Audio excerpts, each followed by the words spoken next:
Your house is an asset. That's probably the most repeated financial advice in modern history.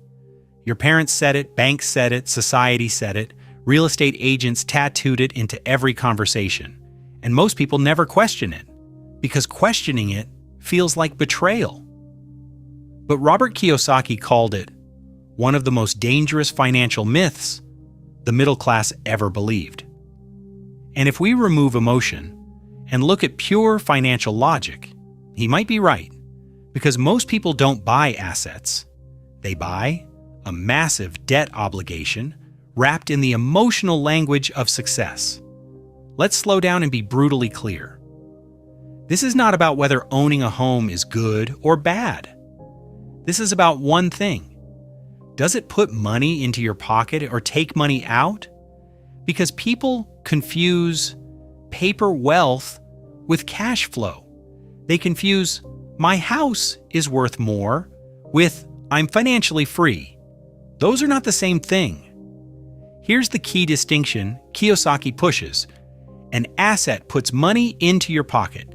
A liability takes money out. Simple, cold, unemotional. Now think about the average house. Every month, money goes out. Mortgage, interest payments, maintenance, furniture, repairs, property tax, insurance, homeowners association fees, unexpected costs, and those unexpected costs are never small. A water heater dies, a roof leaks, air conditioning breaks, plumbing problems. And the house doesn't care if you're tired. It doesn't care if you had a bad month. It will still demand money. Cash keeps leaving your pocket consistently for decades. But society still calls it an asset. Why? Because the word asset makes people feel smart. It makes them feel responsible. It makes them feel like they're building wealth. But let's examine what's really happening. Most people don't buy a house. They buy a monthly payment. And banks love that because monthly payments are predictable. Predictable workers, predictable income, predictable behavior. A 30-year mortgage doesn't just change your finances. It changes your personality. It changes how you think. It changes how much risk you tolerate. It changes the kind of life you allow yourself to imagine. Now let's look at a very realistic case. A couple buys a house. They borrow most of it. Now every month they owe the bank, and that's not even the full picture. Because you also have property tax, insurance, maintenance, repairs, and the silent killer, lifestyle upgrades. Bigger house means bigger furniture. More rooms means more spending. More space means more stuff. And stuff is where your freedom goes to die. Suddenly, they cannot quit their jobs, cannot take risks, cannot start a business, cannot survive uncertainty, cannot take a pay cut for a better opportunity, cannot move easily, cannot breathe. They think they own the house, but in reality, the house owns them. And that is the part people don't want to admit. Because admitting it would mean, I didn't buy freedom, I bought pressure. Now, I can already hear the defensive reaction. But rent is throwing money away. Okay, let's address that. Rent can be throwing money away if you do nothing with the difference. But buying a house can also be throwing money away if the house traps you financially. The question isn't rent versus mortgage. The question is, what does this decision do to your cash flow and your freedom? Because the mortgage payment is not the only cost. The bigger cost is opportunity cost.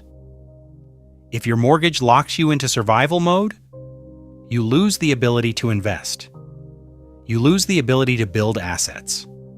You lose the ability to take smart risks. You lose the ability to upgrade your income. You lose time.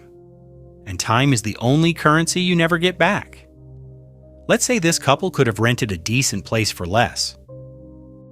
Now ask the uncomfortable question. What if they invested that $30 million difference into cash flow assets? Or used it to build a business? or bought income-producing assets first. Most people never calculate that. They only calculate the dream, the kitchen, the living room, the "we made it" feeling. This is Kiyosaki's core argument. Poor people spend money. The middle class buy liabilities, thinking they are assets. The rich buy assets that generate cash flow to pay for liabilities. That is an entirely different game.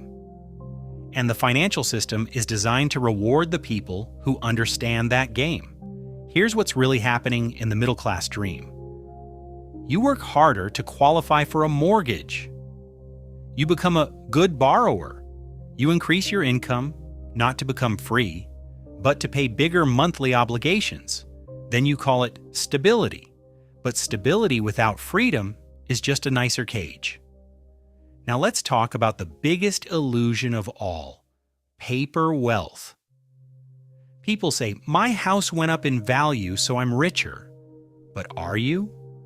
Only if you can access that value without destroying your life.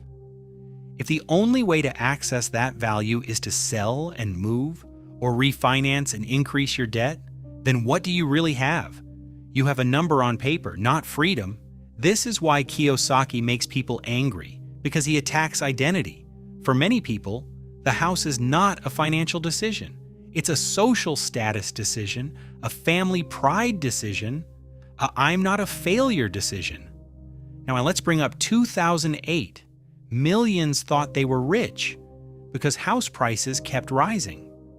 Then the market collapsed, and suddenly they realized they didn't own assets.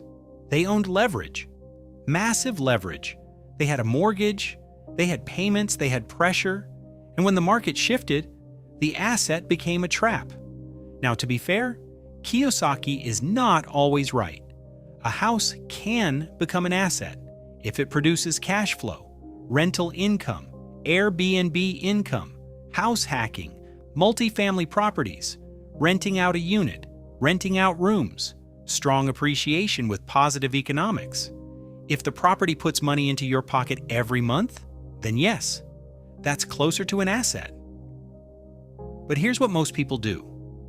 They buy a house that consumes money, then they call it an asset, because calling it a liability hurts. So let's separate two things: lifestyle value and financial value. A house can be emotionally valuable. It can be family valuable. It can be stability valuable. It can be lifestyle valuable, and there is nothing wrong with that. But financially, that's a different discussion. And people get destroyed because they mix those discussions. They say, it's good for my family, therefore it's an asset. No. It might be good for your family and still be a liability. Those can be true at the same time. Now let's do a quick reality audit. If your house takes money out of your pocket every month and you cannot rent it, and it doesn't produce income, then by definition, it is not producing cash flow. So why do wealthy people think differently? Because they start with cash flow engines. They don't start with dream houses. They start with assets that pay them: businesses, equity, investments, ownership, systems that generate income. Then eventually, those assets pay for lifestyle. The middle class use income to buy liabilities. The wealthy use assets to buy freedom. And that distinction changes everything. Let me show you the difference using a simple timeline. Person A gets a job, buys a house to build wealth, takes a 30-year mortgage, works for decades to pay it off, has little cash flow to invest, retires with a paid-off house, but still needs money every month.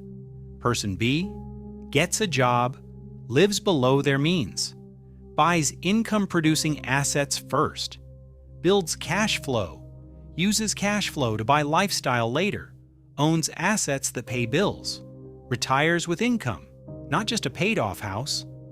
Both can end up with a house, but only one ends up with freedom. Now, the biggest objection people raise is, but real estate always goes up. Does it? Sometimes. Sometimes it doesn't. Sometimes it goes sideways for years. Sometimes it collapses. And even when it goes up, your real return depends on the full equation. Price appreciation minus interest costs, minus maintenance, minus taxes, minus inflation, minus opportunity cost. Most people don't calculate that. They just repeat slogans like religion. Here's another reality. If you bought a house and your payment is crushing you and you're stressed every day and you can't invest and you can't take risks, then even if the house appreciates, what did it cost you? It cost you your freedom. It cost you your options. It cost you your health. Wealth isn't just net worth. Wealth is control. Wealth is flexibility. Wealth is the ability to say no. Now let's talk about house hacking for a second. This is where Kiyosaki's thinking becomes practical. If you buy a property and rent out part of it, a room, a unit, a basement, a separate entrance, and that income covers a portion of your mortgage, then you're shifting the equation. Even better. If the rent covers the mortgage and costs, then the property becomes an income-producing asset. Now you're playing a different game, but most people don't do that. Most people buy the biggest house they can qualify for, then hope appreciation saves them. Hope is not a strategy. So what should a smart person do? Here's a simple checklist. Checklist. Is it an asset or a liability? 1. Does the property produce monthly cash flow after all expenses? 2. If you stop working for 90 days, can the property help pay bills? 3. If the market drops 20%, will your life collapse? 4. Can you rent it out easily without losing money? 5. Are you buying this for lifestyle or for income? If it's lifestyle, own it. Just don't lie. Don't call it an asset. Call it what it is, a lifestyle choice. And here's the uncomfortable truth. The financial system loves long-term debt because debt creates predictable people, predictable workers, predictable consumers, predictable fear. Most people stop pursuing freedom the moment they become financially trapped. And ironically, they call this stability. Kiyosaki never said, never buy a house. He said, stop lying to yourself. If your house takes money out of your pocket every month, locks you into stressful work, and creates financial pressure instead of freedom, then maybe it's not really an asset. It's a lifestyle choice, and those are not the same thing. So here's the final question. Not for society, not for your parents, not for your friends, for you. Does your house buy you freedom, or does it rent your life to the bank? If you want the next episode, I'll break down the differences, Ode. I'll break down the difference between assets and liabilities using real examples, cars, phones, subscriptions, and the monthly payment hypnosis banks use to trap people. Comment 1 and I'll make it. Hey, I'm Suri. And before you go, if this video gave you a new perspective or helped you think differently about money, life, or success, then maybe this channel is worth being part of. I spend hours researching, writing, and creating every single video, not just for views, but to create something meaningful, something real. So if you'd like to support the journey, subscribe and let's grow wiser together. Thank you for being here.